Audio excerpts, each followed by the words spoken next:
ராஜேஷ் என் பேர். ஆமிந்தானூர் கிராமம். இது கோவிந்தன் தலைவராக இருக்கார். இந்த ஊரில் வந்து சிவன் கோவிலுக்கு கும்பாபிஷேகம் நடந்திருக்கு.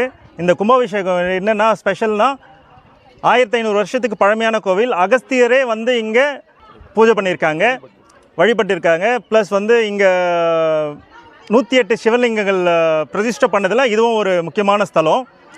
இந்த கோவில் வந்து பார்த்திங்கன்னா 1500 வருஷத்துக்கு அப்புறம் பழமையான கோயிலை ஊர் பொதுமக்கள்லாம் சேர்ந்து புதுப்பிச்சு இப்போ புதுசாக கோவில் கட்டி கும்பாபிஷேகம் பண்ணியிருக்காங்க.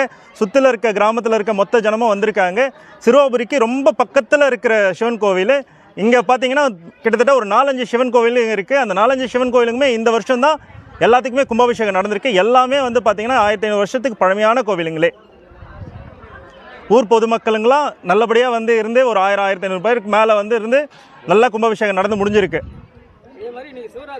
இன்றைக்கி சிவராத்திரியை முன்னிட்டு இதுதான் ஃபஸ்ட்டு இன்றைக்கி பண்ணியே ஆகணும்னு பண்ணது. சிவராத்திரியை முன்னிட்டு இன்றைக்கி தான் கும்பாபிஷேகம் ஃபஸ்ட் வாட்டி நடந்திருக்கு.